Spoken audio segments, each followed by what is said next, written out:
everybody, welcome. Shannon. Jazz. Welcome to Gardenstead. Today we are going to talk about how not to kill your houseplants, or we're going to try.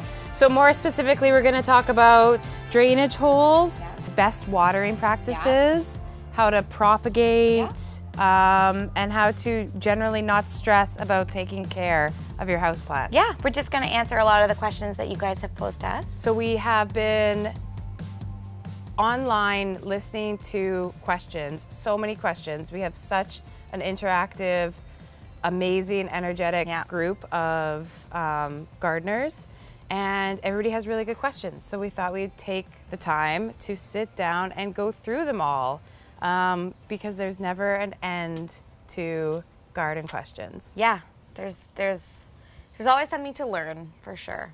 And there are 100 different ways to garden. Oh, so we have our opinions. We've done a lot of research. Here's a little bit about us. So Shannon and I think, are a little bit similar in that we grasped onto the idea of gardening years and years and years ago and completely pushed our passion forward with it, and are all self-taught. I've worked for a handful of professional garden companies where I've learned a lot, but a lot of what I've learned is through books, through other people, and just through trial and error. Yes. And completely growing something on my own. And I grow a lot from seed, so I prefer, my specialty is vegetable gardening, but I do love flowers. My specialty is definitely flowers. I've grown some vegetables. I grow a ton of herbs also to use in floral design, but for me, I grow a lot of flowers, a lot from seed, and a lot of perennials, which are difficult. We're in the northeast, so we have pretty cold winters, and how to get things to come back. But yeah, for me also, pretty much self-taught. Like, it's in my blood. My grandmother was an amazing gardener. My mother is a great gardener. She's on the Horticultural Society and a trained florist. So it's always sort of been in my blood. And yeah, like I kind of love the trial and error. I think I like that there's so many people that like to give you a lot of tips and tricks, but I mean, every climate is so different. Don't you notice that you'll take a tip from somebody to try to get something to grow better and it doesn't even work, and it's like, well, your way is better. I don't know. There are tons of houseplant questions from our community. Yes. So we're going to answer a few of them. So the question was, should I have a schedule to water my houseplants? And if not, how do I know when to water? This is a really good question. Very good question. My first reaction is absolutely no schedule. Yep, mine too. The reason being is seasons. Change in seasons. If you were to stick to every single Monday you're watering your plants and it's winter, your plants are not actively growing in the winter. Winter being like dormant cold winter. phase. Yeah. So they are not growing and producing as much energy, so they don't need to take as much food in. Another big thing is light. Light is the biggest thing. If your plant is in good light and it is growing well, then it might need more water than twice a week than if not. If it's a cloudy week and it's not producing photosynthesis as much, it doesn't need as much water. So how do I know when to water my plants? My biggest takeaway from growing plants over the years is truly just observation. Yeah. So I have learned, that's what baffles me about people who have 300 plants in their house. How do you watch each one and learn the pattern of it? Yeah. So I know when a plant needs to be watered by looking at how the leaves are responding. So my pothos, for example, if it starts to droop a little bit, then I know to water. Yeah. I think what people assume too is like they either water too little or water too much. So I 100% agree with what you're saying. For me also, every plant is totally different. So some plants are going to need a lot more water than others. Like it's really good to research a little bit, like what plants you have. I think a lot of people think plants need so much water, but if you water too much, even with drainage holes, you can create like rot, right? Too much water is going to create like tuber rot. They're drowning. They're drowning in water. They want to, the soil should be moist, and you should Like if you can squeeze water out of your plant, you've watered it too much. And if it's getting like, so if a leaf or something is getting like dry looking, some of the leaves are like crinkly, they're either dead leaves, or it could be that you're not watering it enough and it's dying. So cut back the dead leaves, water. If they're looking like smushy. Yep. Do you know what I mean? Mushy. Like mushy. Especially like, succulents and cactus. Yeah. Then it's too much water. You can save it. Just take it out, rinse. Yeah, don't water. Rinse off like the bulb system or the root system and replant in fresh soil. So, okay, so one of your favorite houseplants is the Oculus triangularis. Oxalis. Oxalis. Yes. Oculus, I think, is like an eye disorder or like an eye lens. Okay. We have a pronunciation disorder. Yeah. I do. Well, plants are hard. This one took a while, but yeah. Okay. Yeah. So this is Oxalis triangularis. Yeah. Yeah. Okay. This is your favorite houseplant. How It often is. do you water yours? I don't know. If you had to take a guess. Once a week? Okay. They're really, really hardy. Like the other day, I noticed I propagate them a lot indoors. So right now there's probably like 15 or 20 in my house. And I noticed, I sound like a crazy lady. I noticed they almost all were like light brown. Like the dirt looked dry and crunchy. Yep. And it was like pulling away from the sides of the pot. Okay, that's a really, really good tip. Yeah. So when plants need to be watered, they actually recede the soil level. Yeah. And this is great. This is doing exactly what Shannon just said. Yeah. So the soil has pulled away from the pot a little bit. Yeah, because it's like, it's searching, it's like there's no moisture at all. So that's a really good tale. It needs to be watered. I also touch my plants all the time because every potting soil can be a different color. Like I think I bought one and it was so black that I just assumed it was always watered and like fine. Touch your soil. Like right now, if you look while I'm touching this, like I'm just literally touching it and it's moist. It's not wet, but it's moist. This plant is fine. Yes. And also touch your plants all the time anyways. Don't be afraid of them. They're hardier than you think. And just get to know them and observe. Like truly, the number one thing I can say is observe your plant. Observe your plant before and after you water it.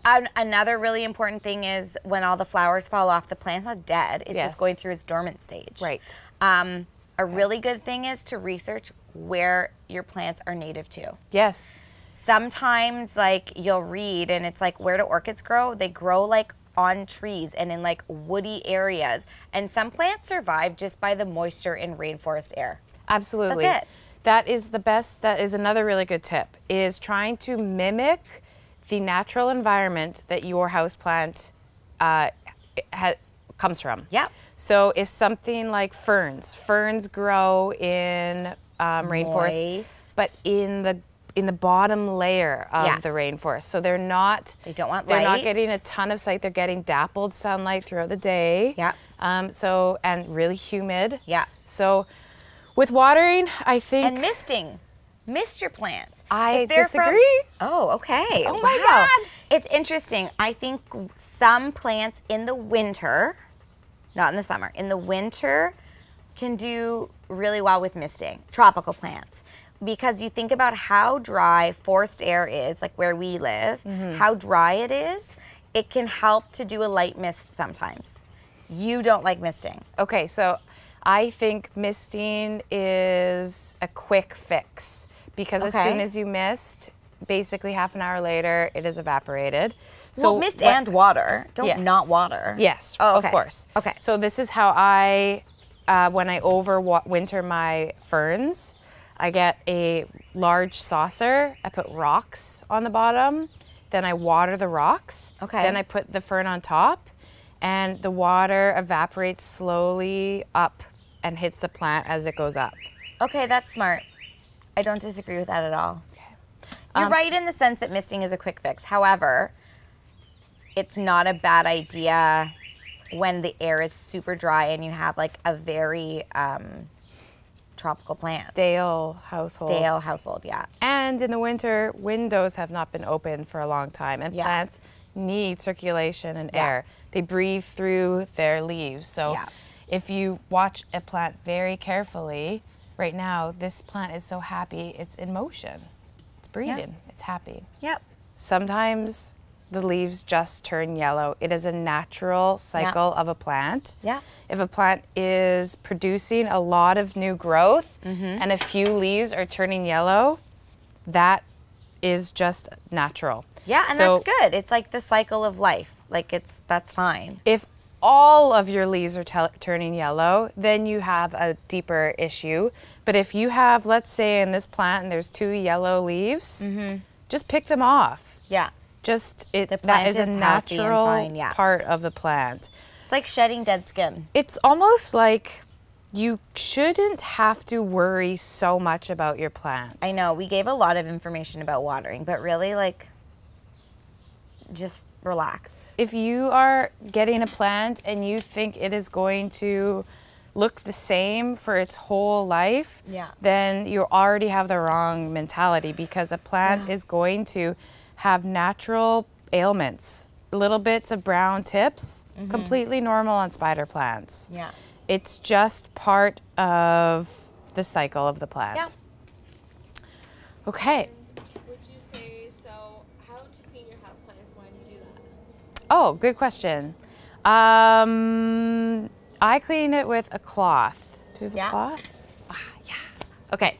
So I get just like a damp house cloth or a clean dish cloth. Yeah.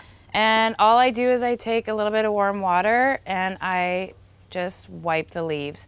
So why I do this is dust and particles from the air can attach themselves onto the leaves, and over time, because plants breathe through their leaves, they just need to be cleaned.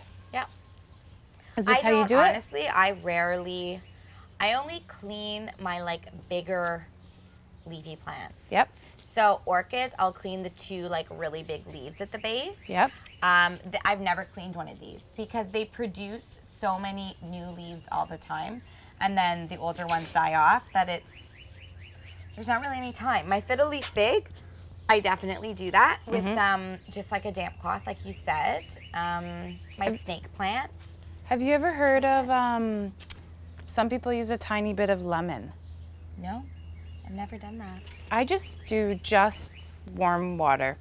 I saw somebody once trying to vacuum a plant, and I was like, like with one of those extenders. I was like, who? I mean, it was like, I think it was a custodian in like a large space. So like, good for them for trying to clean it up. Spider webs. Maybe. Lainey from Illinois. Hi, Lainey. Hi.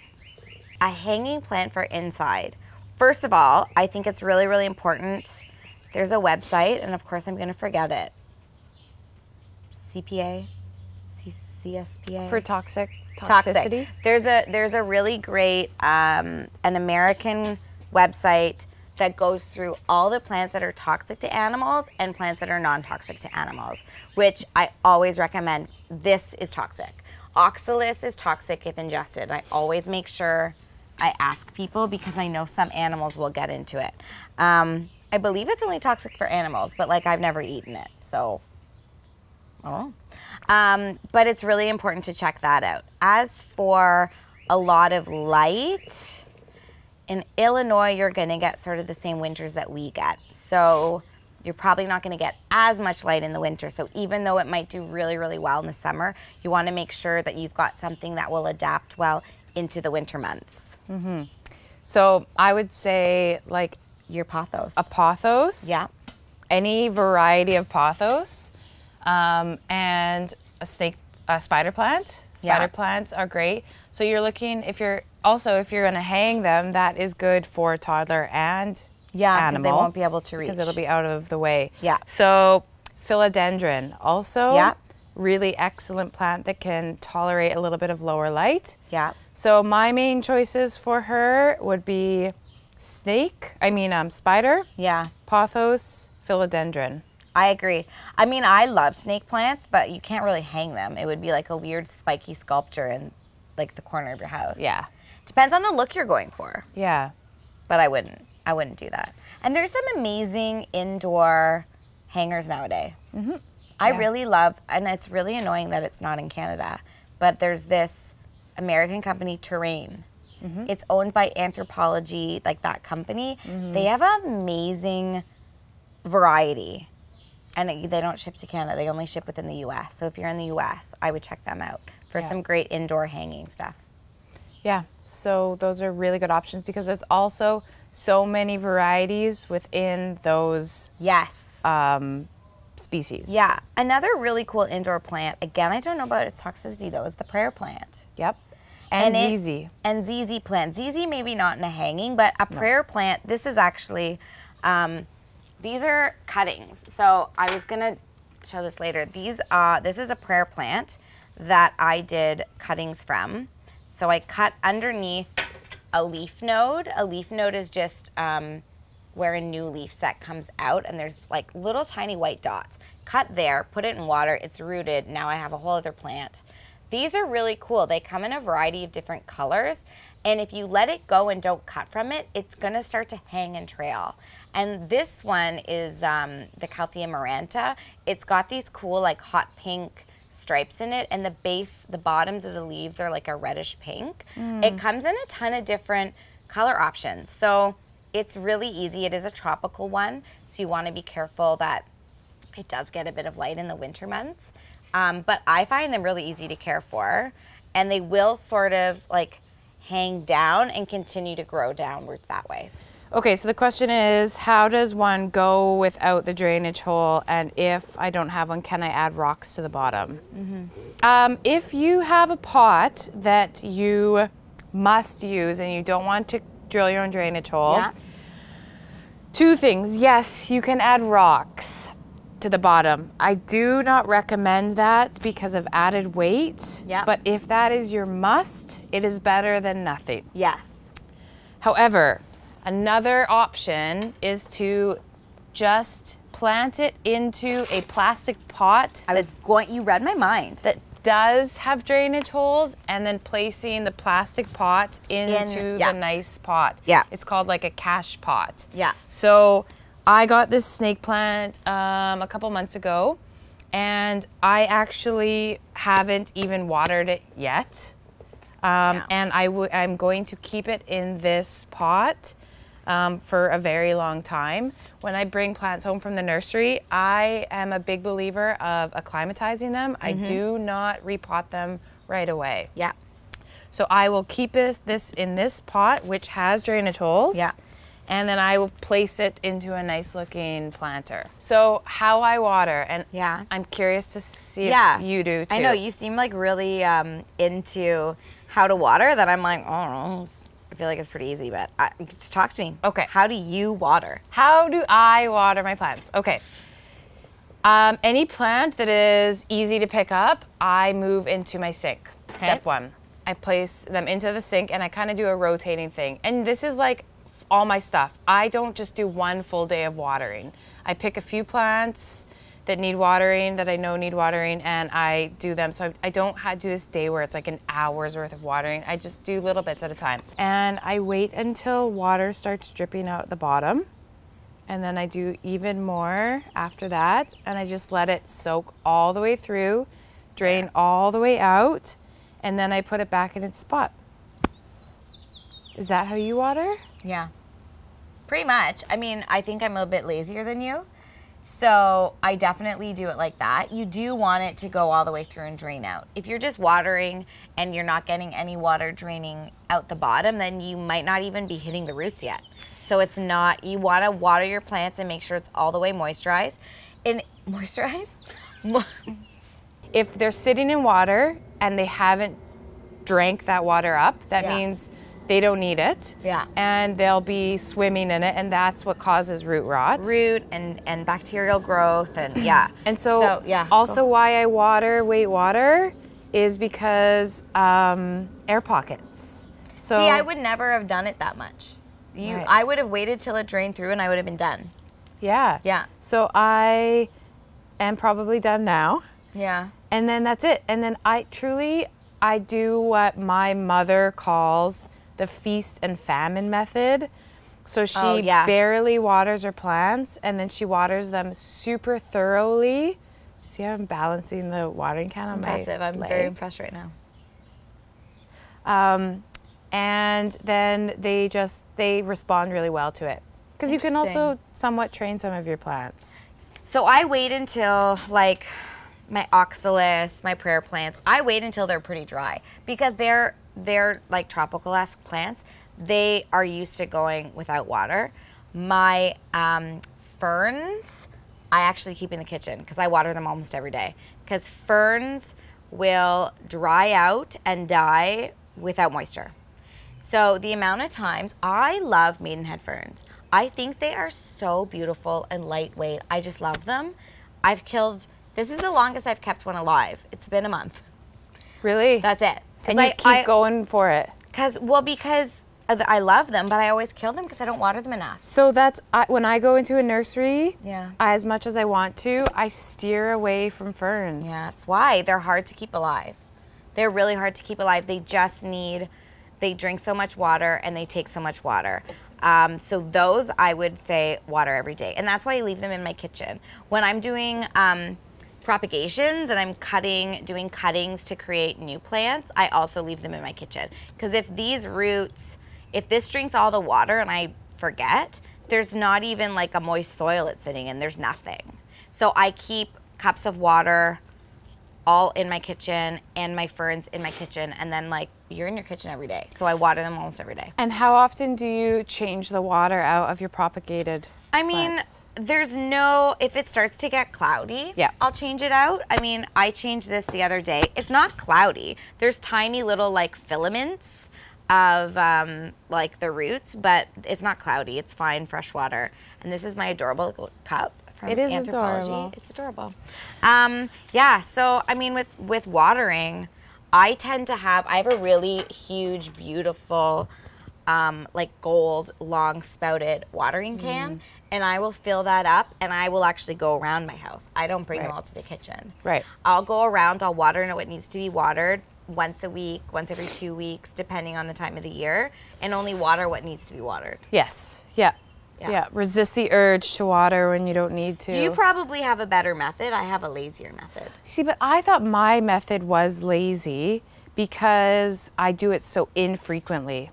So when I do it, I just do it fully saturate everything, and then I leave it forever. Like I water my snake plant like once every like 2 months. I think I forgot about my snake plant. So also I thought it was plastic. That's it's alive. If you tend to be a lazy, like real houseplant lazy, person, like think they're plastic by accident, but then a month later remember that it's a real plant. Then you have to have a drainage hole because it is like your insurance. I thought you were gonna say you have to have a snake plant. Oh, because those are indestructible. How do you kill one? We should do a segment on that. How to kill one. That sounds really dark, but I don't know how. I have killed one. What? I have. You just did the most elaborate watering demonstration, and you've killed an indestructible plant. You shouldn't be on this show. Exactly what trial and error. Okay.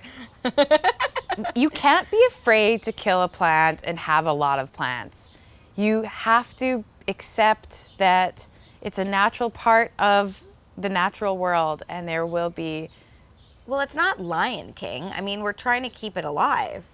That's what Jaz keeps telling herself. It's no big deal. It's no big deal. But it's no big deal if it's like a really difficult plant and you've tried and this isn't the right climate. But like, I don't know. And like, how does anyone not?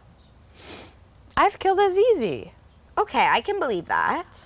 I am not afraid, and I am proud to have killed plants because from that is how I learn. That's very true. That's a very, very good point. I'm just still on the snake. I overwatered it years and years and years ago. Okay, you overwatered it. I get that then.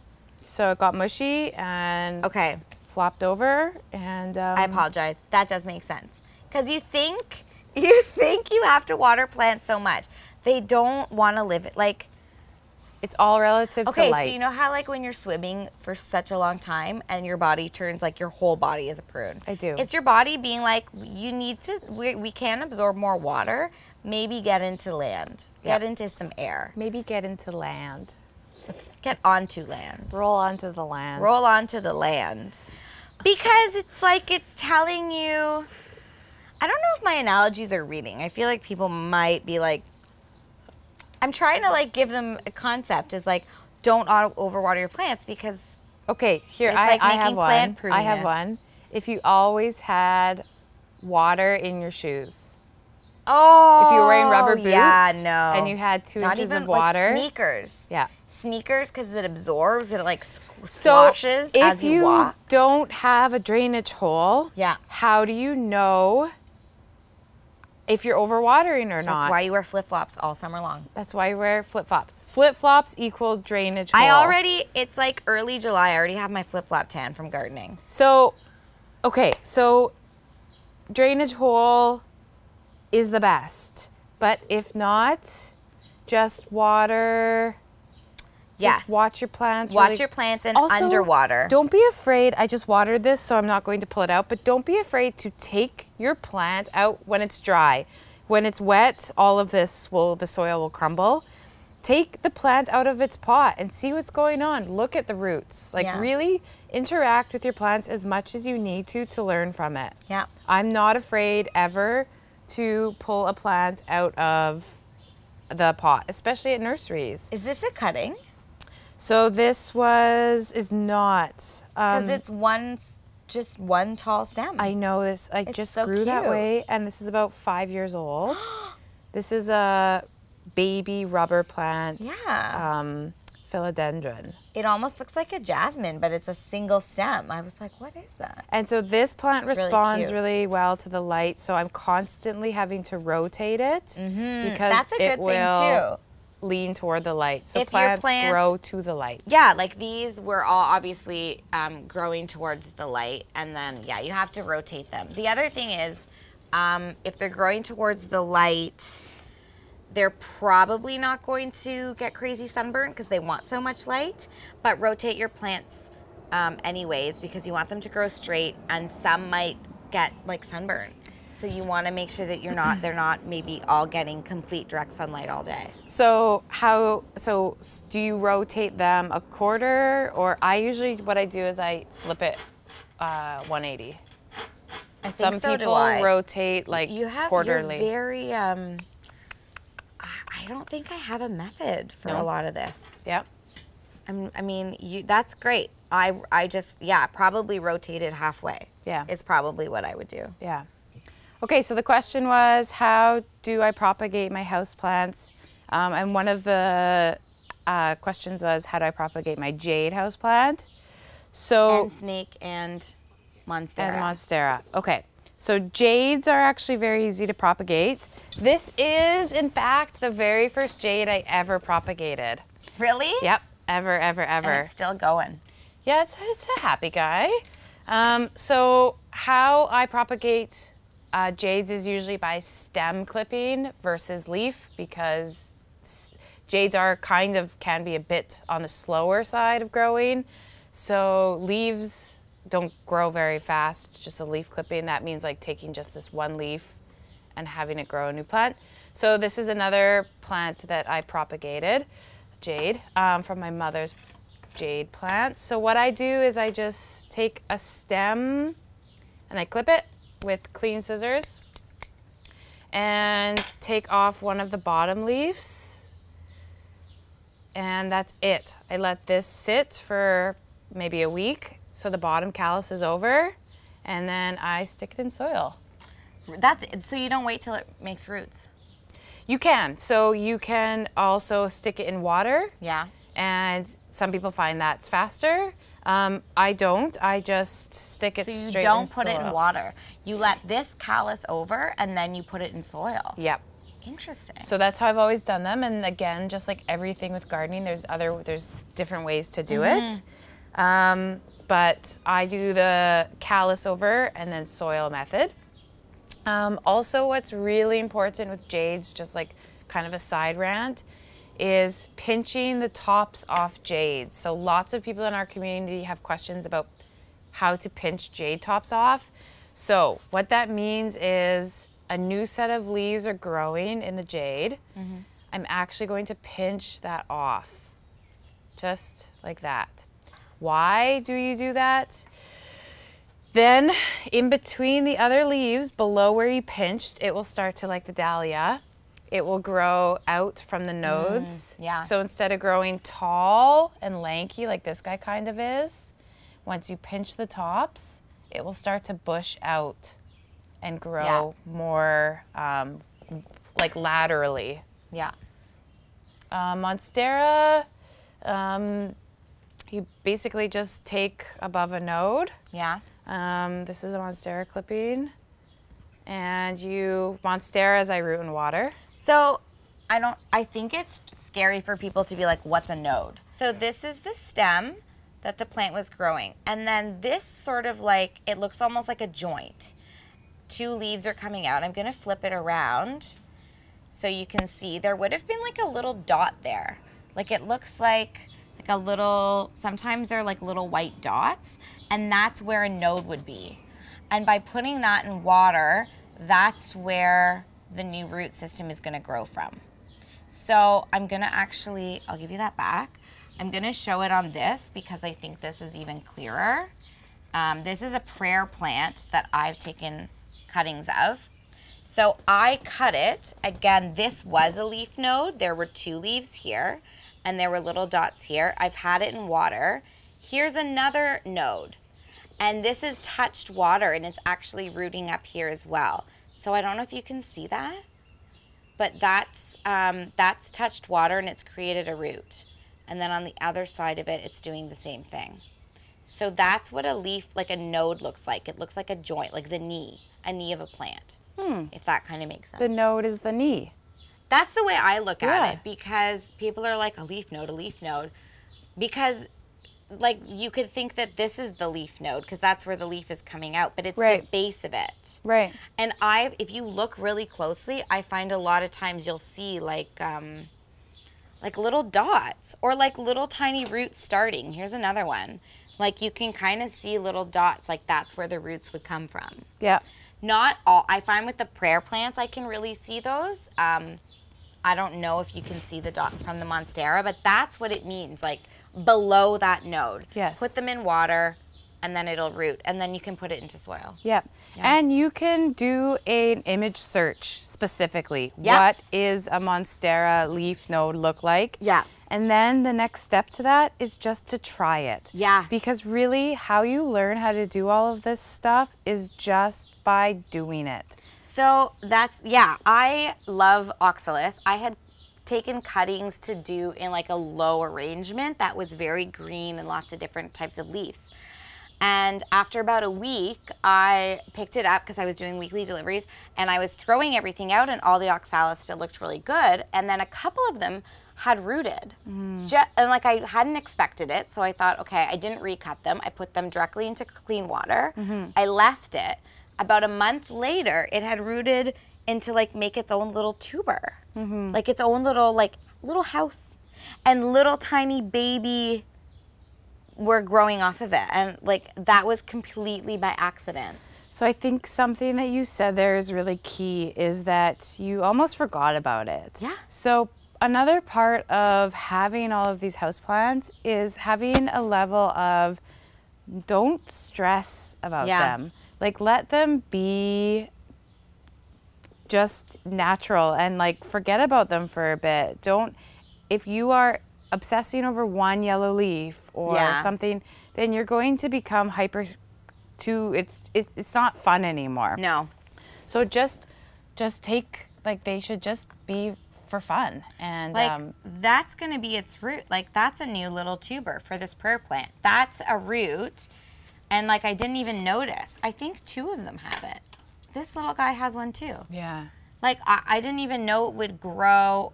I was propagating them and usually I have them in soil before now, but yeah, like that's creating its own new root system. So now these are its own individual plants. All of these 3 cuttings were from the same plant. In fact, this is the second set of cuttings I've taken. And for whatever reason, this leaf, this is how it grew. Like it looks like something took a bite out of it. I'm wondering if it got too hot or maybe it's just like a bad leaf, but there's nothing wrong with it. I'm not gonna cut it off. It's just a weird guy. But there's nothing wrong with it. Yeah. Just leave them alone. Leave him alone for a bit. Okay, what's this? This is just a succulent leaf. So this was also an experiment. So a lot of people take leaves off, so leaf clippings. So you take this leaf, or we'll just use this one for example. Take this leaf. You can either put it in water, or sometimes they just grow roots in the air, or you lay them on top of soil. So you know when the rosette comes from the end of the leaf, I thought, well, what would happen if I took the leaf and I stuck it straight down instead of laying it flat? And then that's what grew. That's so really that's cool. So instead of growing a rosette, it was finding its way to get to the soil. So it grew a stem, like a long baby. You could like start a whole new company with like long-stemmed succulents.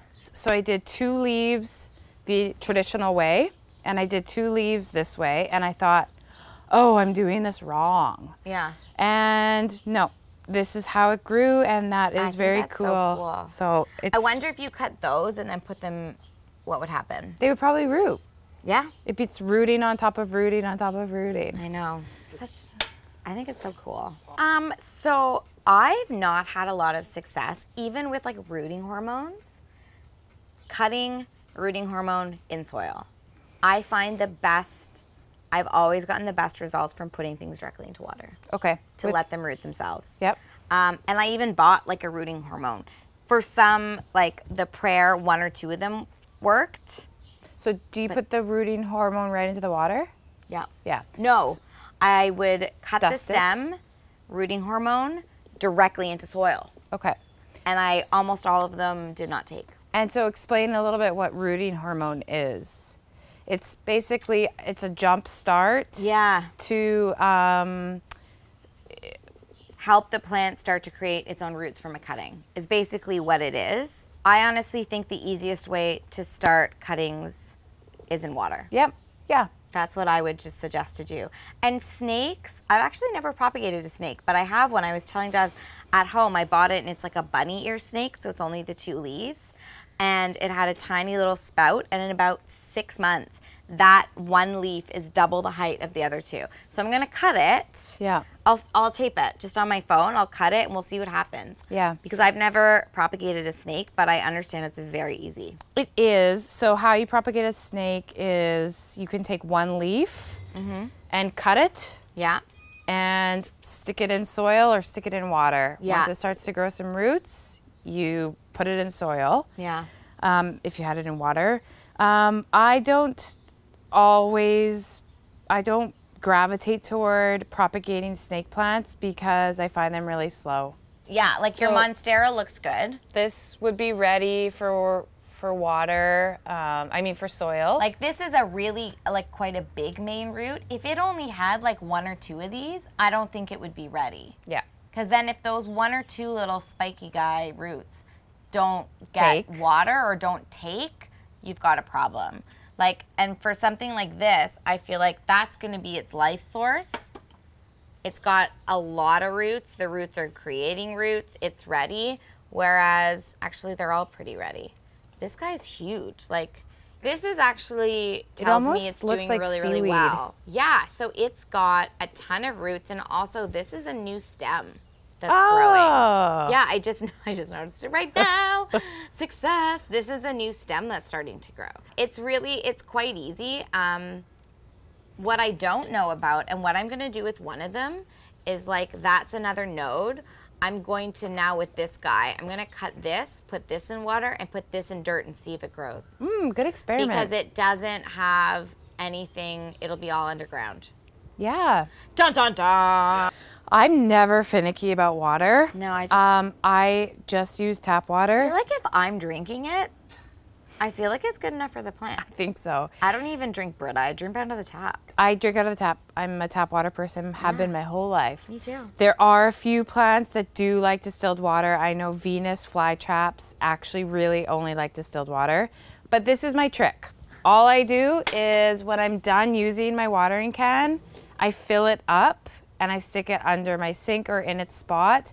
So then one, for two reasons. One, it's ready when I need it. And two, the water has sat for a couple of nights and anything that isn't supposed to be in there has evaporated.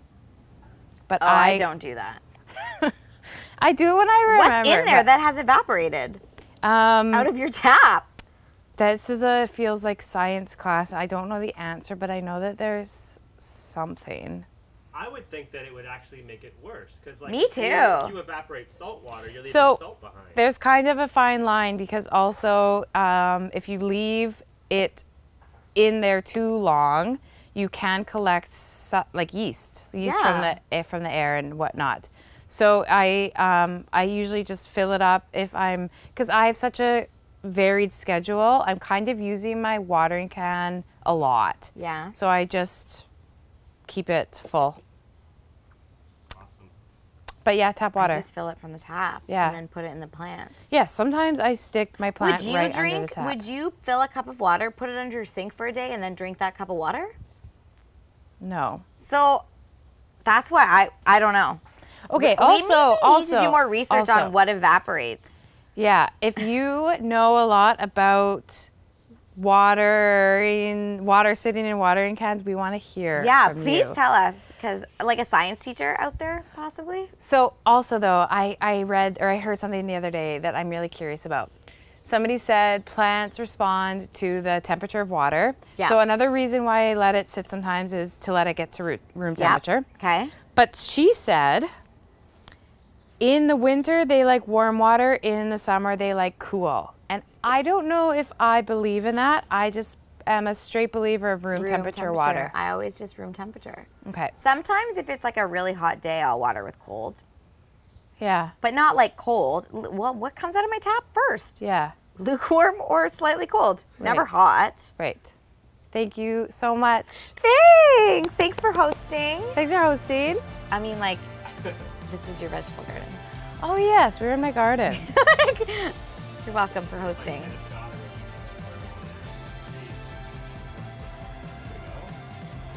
All the veggies. Veggies. See you next time. Until next time.